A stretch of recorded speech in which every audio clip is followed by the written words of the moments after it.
听说那小子在外头蹬上3轮了。昨儿我在外头站了站，那风吹得我呀，都快成树叶子了，也没瞧见他。我三哥蹬3轮去了？这怎么可能啊？咱家这位爷呀，死要面子活受罪，大事干不了，小事不爱干的主。他要是真能挣这份钱，我都算他长出息了。他现在想玩3轮啊，也玩不了了。顺子给我打电话说人家车主回来了，我们这位爷又甩手不干。啊？那志斌可怎么办呢？要不凤儿别跟他斗气了，啊，去说2句软话，把他弄回来得了。妈，我原本是想跟他说2句软话，把他弄回来。后来我想明白了。你明白什么了？他就是被我惯的，所以我这次啊，我得坚持原则。你一个妇道，怎么还跟自己的男人讲上原则了？志斌连3轮车都蹬不上了，肯定混得跟叫花子似的。都这时候了，你还忍心跟你男人斗气？我没跟他斗气。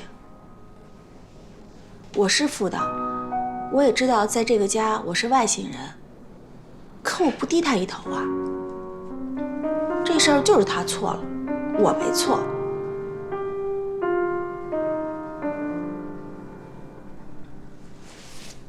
我回饭馆去了。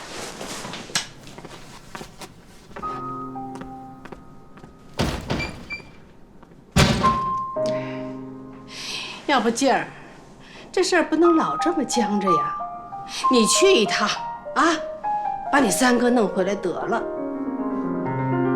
妈，要我说呀，我三嫂要之前就这么坚持原则，我三哥也不会有今天。这事儿听我的，谁也甭去找。你的意思是，穷途末路撞了南墙，他才能活明白？您说呢？就那么着，甭搭理他。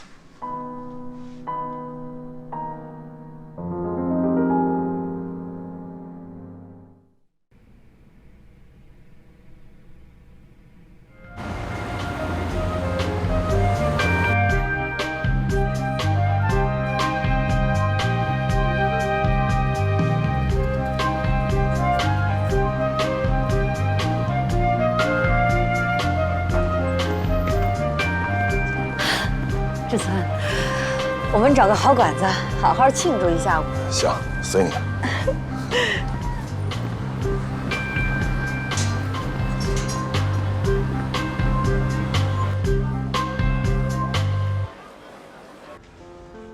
真要离开中国？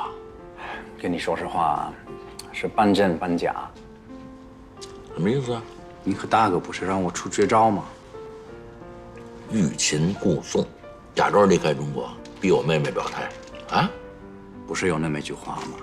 人永远不会珍惜身边的人，只有在当离开的时候，他们才会发现这个人的珍贵。说的有道理。那怎么是半真半假？去巴黎这个事儿是真的，总部已经有好几回在催我了。我就在想，如果专静接受我的话，那我这份工作我都不要了。但是我要这么做的话，然后专静不接受我，那我只能离开了。你跟我妹说了吗？她什么反应？她恭喜我了。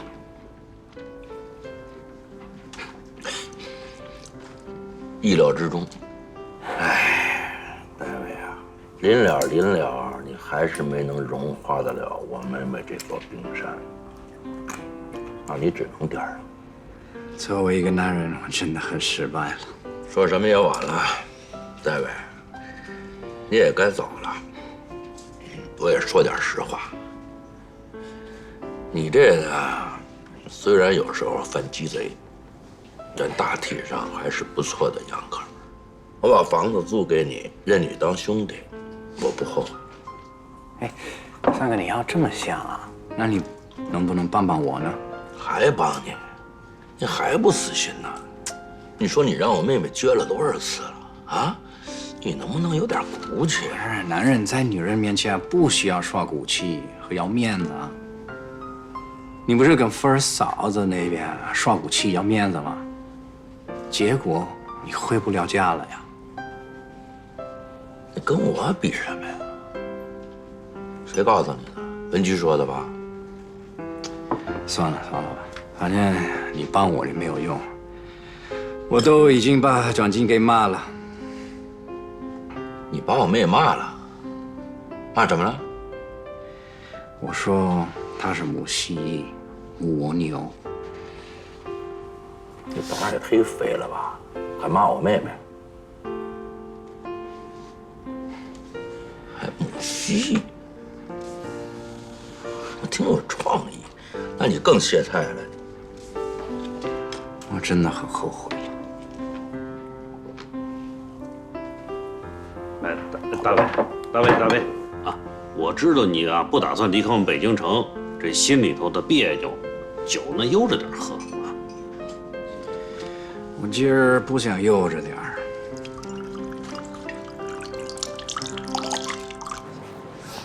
给爷爷奶奶买的这些够吗？哎呀，什么够不够？要我说都不用买，不用这么客气。这是北京人的老理儿，你要让我空手吃白食，我不好意思。还老理儿，知道还挺多。我爷爷奶奶可好了，到时候见了你就知道了。行。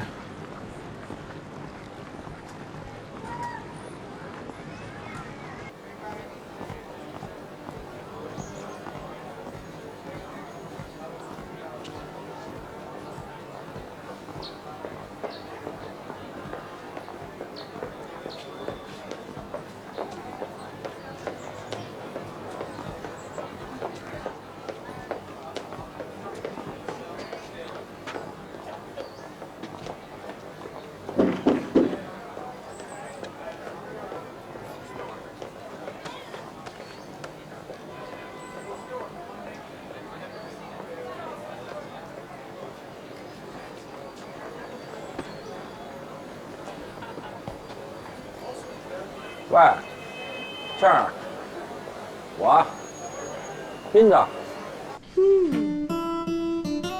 小伙子长得真俊呢。老婆子，你这字眼儿过时了，现在呀叫颜值高，小鲜肉。爷爷奶奶过奖了。啥小鲜肉啊，爷爷，您说的太难听了。不是小鲜肉，不是夸人长得好看的意思吗？俗。俗，我俗成了吗？爷爷，今儿您可得做几道好菜啊，向东平常没少帮我忙，您得好好犒劳犒劳他。哎呀，不用，没问题，一定是高规格接待。你爷爷可是准备把压箱底儿的手艺都拿出来。今儿晚上的主菜，就是当年你爷爷做给外国总统吃的那道菜——百鸟朝凤。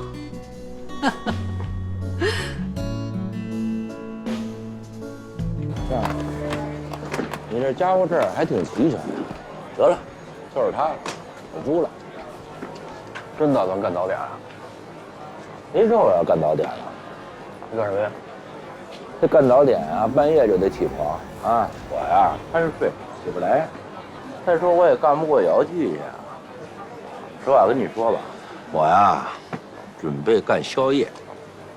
宵夜，烤串儿。怎么在你脑子里边，北京人吃宵夜就只能烤串啊？烟熏火燎的，也不环保，还没技术含量，不干那个。那你到底干什么呀？天机不可泄露。哎，倩儿，你呀，帮我找一张行军床，打今儿起我就住这儿了。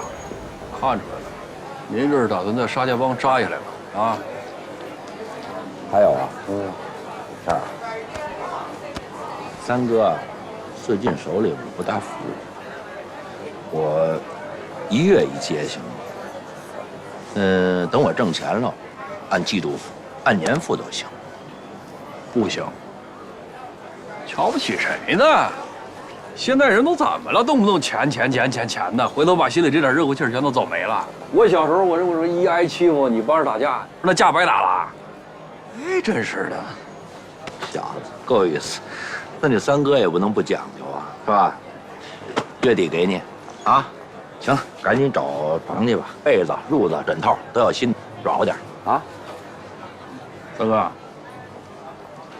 好好的，回头我再遇上劫道了，还找你，啊，得嘞，谢谢俩哥们儿。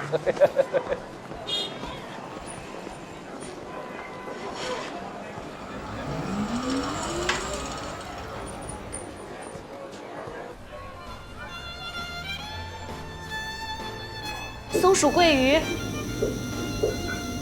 蚕丝大虾、酥造肉、芙蓉虾球。杨哥，今天晚上的菜都备齐了吗？这不是都备齐了吗？就等着下锅了。今天晚上我请个假，那麻烦您帮我盯一下行吗？有事儿啊？今天晚上呀，小小的好朋友向东要到家里来吃饭，老爷子亲自做那道百鸟朝凤，我得回去看看。这可是老爷子的绝活啊！想当年老爷子就凭这道菜，在招待外国总统的宴会上一鸣惊人呢。是呀，所以我想打个下手，偷着学一学。是得好好学学。我还告诉你啊，这道菜用料简单，制作工艺倍儿复杂。行，我知道，我赶紧走，不然来不及了。麻溜颠吧你。那辛苦啦，辛苦大家啊！没事，大姐。爸，您看这鸡怎么样？这个眼珠子还挺活泛，这羽毛色泽啊油润鲜亮。没鸡食，脯子也不硬，这鸡还行。您让我准备一只嫩母鸡，但我不知道这鸡嫩不嫩。啊，凤儿啊，看鸡的老嫩呢，看鸡脚。这个鸡脚呢，脚掌皮薄，这脚尖磨损少，脚腕子上这骨头短，这就是嫩鸡。行，这鸡还行，那个凑合用。行。哎，麻利的啊。哎。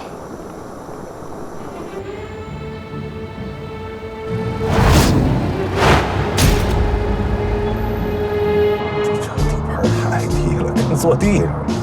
这视野不好，你视线光看人后车屁股了。你这，哎呀，坐俩人，这么贵的车一点也不实用，咱换个大的。行啊，听你的，明儿我就把它卖了。换个吉普怎么样？吉普好，哎，那坐得高高的，视野开阔，哎，敞亮。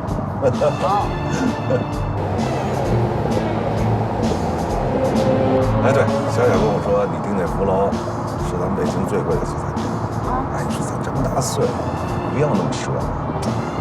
哎，今天可是咱俩复婚的大喜日子，可不得浪漫浪漫。你知道那家餐厅啊，味道可好了，正宗的法式大餐。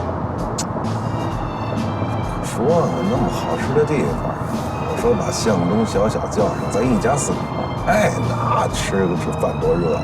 哎，你还非得搞什么2人世界？哎呦，行，是不是还得点蜡烛？讨厌！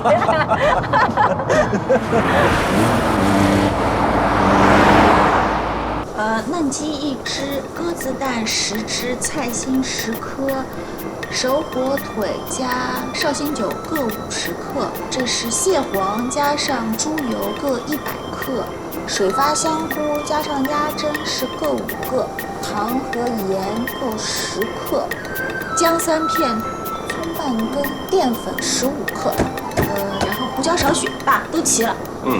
好。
你这么清静啊？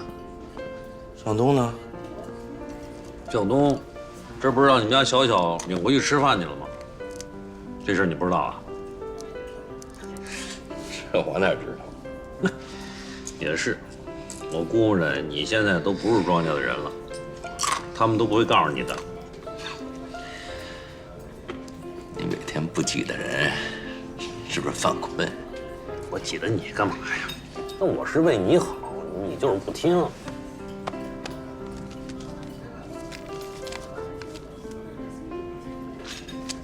收着。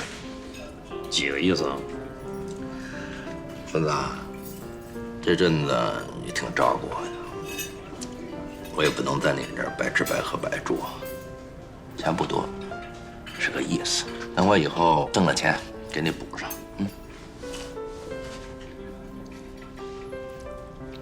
斌子，混蛋！你少他妈拿我打岔！我告诉你，钱你要不收起来，我跟你急。急不急的，你也得把钱收起来。我还要脸呢。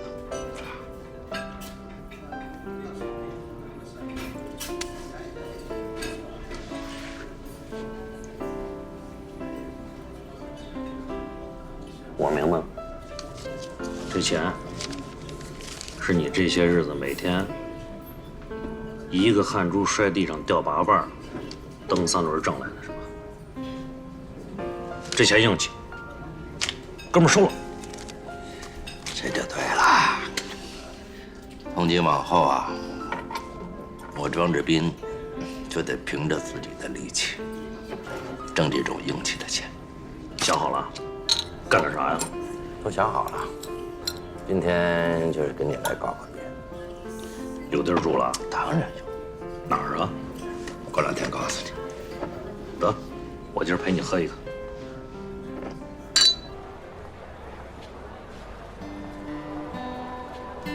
这么隆重，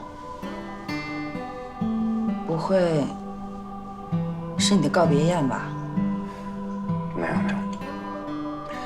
离我走还有点时间，算不上我的告别宴吧。我今天请你吃饭，主要的是想跟你谈谈心。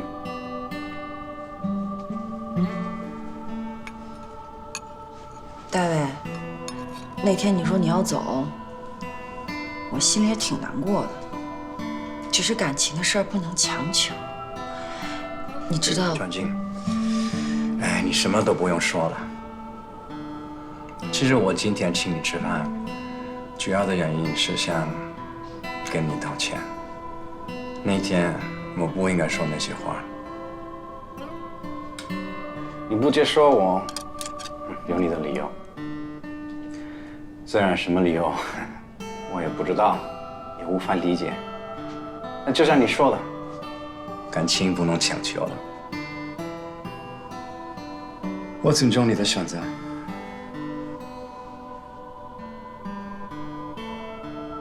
谢谢你啊！你不放我整天缠着你，我已经烧高香了。怎么会烦你呢？其实说心里话，戴维，你真的是一个有思想、健康、阳光、心地又善良的男人。你自己不也说吗？你周围的女人都挺喜欢你的吗？其实我对你也挺有好感的。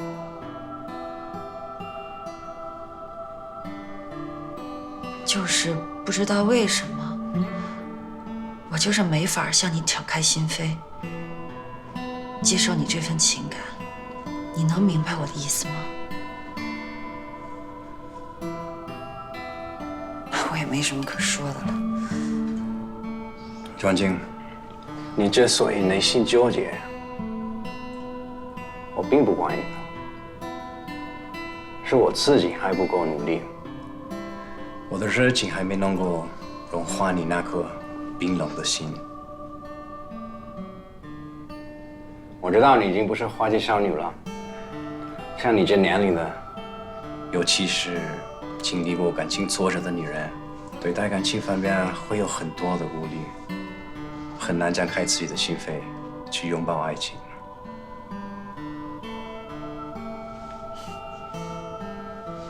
你还真是什么都明白。说白了吧，你这么多年自己独立生活，你就已经过度了。既然你跟另外一个男人一起生活，你会有诸多的不习惯，你会恐惧，因为恐惧你才拒绝，生怕再次受到了伤害。可你想过没有？你能这样过一辈子吗？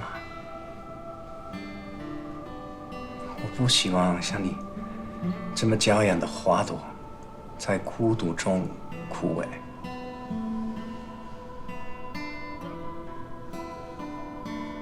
专精，我今天还有一件事要跟你说。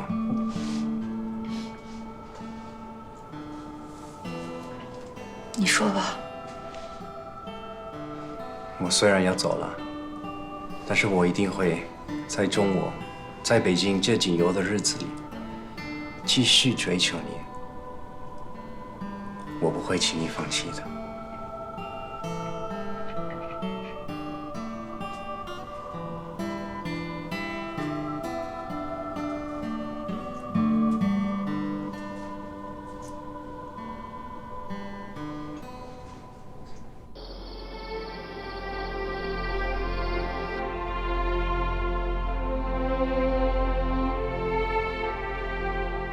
都有啦。向东啊，欢迎你到家里来做客，以后要常到家里来玩啊。好，奶奶，以后我一定常来。动筷子吧，菜凉了就不好吃了。来，边吃边聊。向东啊，这道百鸟朝凤是爷爷特地为你做的，你赶紧尝尝。啊，尝一个。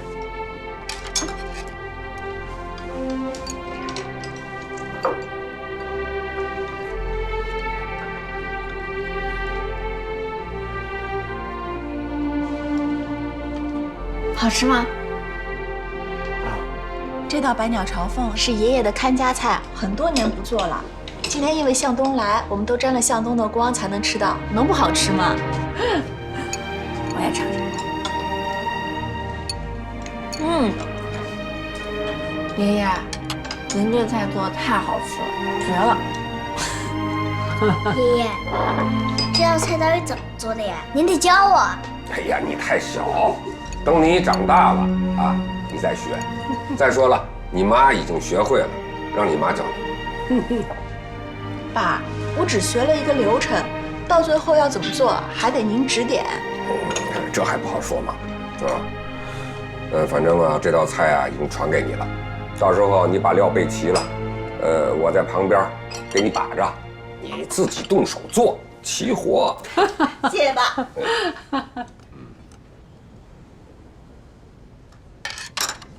爷爷，我有一个问题想要请教您一下。为什么同一道菜，味道可以有这么大的差异呢？你吃过这道菜啊？是我吃过。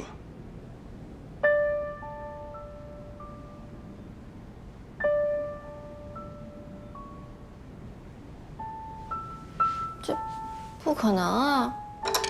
我三婶都说了，这是我爷爷独门绝技，好多年没做了，你怎么可能啊？我真的吃过，而且是同一道菜。因为不仅菜式一样，而且每个鸽子蛋的摆放都一模一样，只是在味道上有些许差异而已。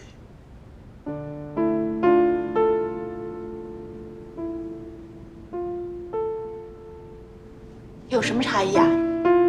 我吃的那道百鸟朝凤，味道偏甜偏腻，而爷爷做的这道更加清甜可口一些。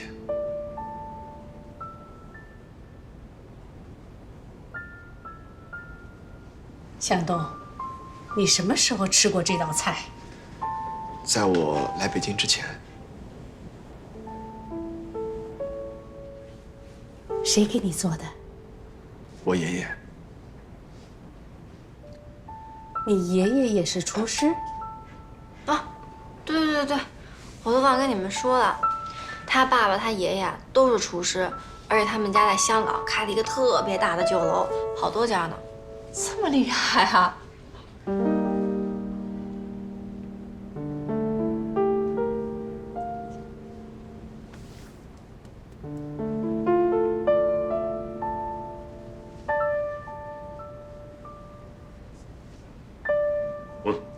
吃吧啊，要不就真凉了。吃吧。哎，你让让向东尝尝这个。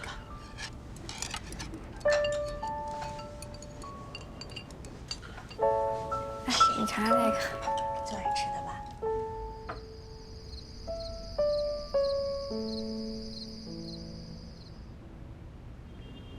老爷子，你说会是他吗？我这道百鸟朝凤啊，现在很多馆子都在做，但是用酒盅和鸽子蛋摆成鸟，这是我的独门绝技。火候手法缺一不可，稍不留神，这鸽子蛋就成不了形。这道菜呀，费时费工，不是高手啊就做不出来。向东这小子说，连摆放的方式都一模一样，我想不出来，不是那个人，还能是谁呢？虽说这道菜是你们家祖传，可是当初你做出这道菜以后，它就不是什么秘密了，好多厨师都在学。保不齐有那行家就能做出来。你可别忘了，向东他姓向。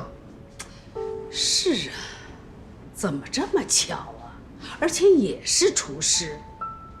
最重要的，是我那个师哥呀，他做菜啊爱用糖，口偏甜偏腻，跟向东说他爷爷做菜那个口味是一模一样。什么都甭说了，这么多年，我终于知道，你跑去了香港。向辉，我的好师哥，你终于露面了。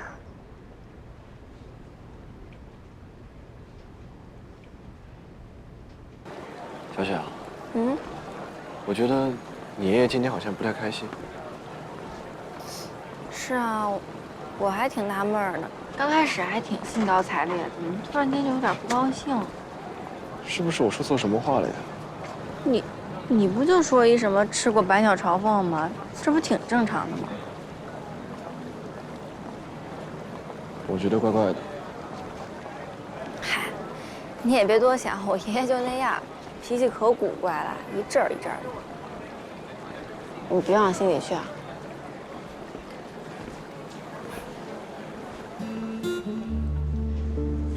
爷爷，你说您怎么回事啊？突然就不高兴了？你爷爷怎么不高兴了？你别瞎想。奶奶，您没看见呀？我爷爷那脸突然就耷拉下来了，就跟谁欠他300万似的。就纳闷了，人向东怎么招着您了？小小啊，爷爷问问你啊，你跟这向东怎么认识的？就在顺子哥那酒吧认识的呀。他跟那儿唱歌，我老去玩，这么一来二去就熟了。你了解他吗？了解呀。啊，他爷爷早年间啊去香港那儿，刚开始跟那儿当厨师，后来啊开了一个自个儿的酒楼。然后向东他父母是那个东北知青，对，向东是在东北出生的。啊，然后后来呢，他爸妈呀就带着向东从这个东北也去香港了，找他爷一块儿打拼呗，就开酒楼。那人家他们家现在也是那香港的餐饮集团的大老板呢。但是向东是喜欢唱歌，不喜欢餐饮，所以他一人啊又从那香港到北京当北漂，就跟那个顺子哥那酒吧唱歌。白天呢，就弄什么音乐创作什么的。你知道向东的爷爷叫什么吗？奶奶，这我哪知道？我没问过。就这些。啊。哎，对了，这我差点忘了，爷爷，就是顺子哥那酒吧的房子，其实是向东他爷爷的房子。合着向东是顺子哥的房东，这顺子哥呀还得给他交房租呢。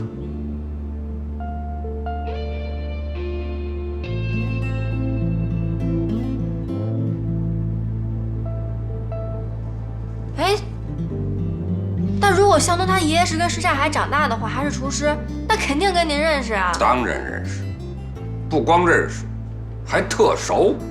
是吗？小小啊，你给我听好了，以后你离这个向东，给我远远的。为什么呀？为什么？就因为他姓向，就因为他是向辉的孙子，我绝不允许你跟他有任何来往。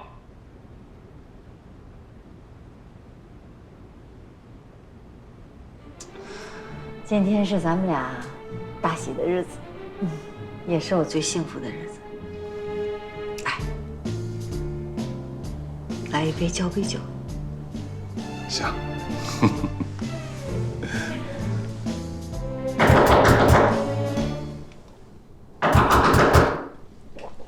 怎么了？谁呀？哎呦！赶紧开门去，敲门声重要，还挺急。哎，来了！谁敢这么敲门？谁呀？哦，小小，哟，这是怎么了？大晚上的跑到这儿来了，这还哭丧着脸，怎么了？我爷爷也太不讲理了吧！啊，你爷爷？老头子，你怎么能这样呢？我怎么了？你不能因为咱们老一辈人的恩怨，就把孩子们也牵扯进来呀。是我牵扯的吗？你不是也听见了吗？向辉，可是香港餐饮集团的大老板啊，还开着好几家大酒楼，厉害呀！我一点都不奇怪。要说你这师哥，年轻时候就心高气傲，一门心思想干大事。失踪那么些年，感情是偷渡跑到香港去了。可我再问你，这向东放着大富豪的日子不过，跑到咱们北京来干嘛？小小不是说了吗？向东喜欢音乐，所以才不顾父母反对，离开香港，只身跑到北京来发展，追求他的梦想啊！这你也信呐？现在年轻人多现实啊，谁会放着锦衣玉食、大少爷的日子不过，跑到北京来做北漂歌手？再说了，他向东一表人才，哎，他为什么要跟咱们家小小走这么近？那你的意思，难道是？没难道，就是这么回事儿。向辉这老家伙呀，这么多年了，贼心不死，还惦记咱家那菜谱呢，所以才派他孙子跑到北京，有意识地接近小小，试图混进咱们庄家，趁机下手。老头子，你谍战剧看多了吧？这么离谱的故事情节你都编得出来？你没事吧？谁编了？我告诉你，老婆子，你们就是太单纯了，这一辈子整个一白活。向辉那点小伎俩，骗得了别人，骗得了我吗？切！要说你这师哥当年为了咱们家的菜谱，真是无所不用其极。按他的人性，这事儿他能做得出来。可是向东会跟他爷爷一样吗？我怎么就不信呢？向辉的孙子呀，也好不到哪儿去。可我就不明白，如果向东是照你说的接近小小是为了浑水摸鱼，那他干嘛自己明说他吃过这道百鸟朝凤？这不是暴露自己吗？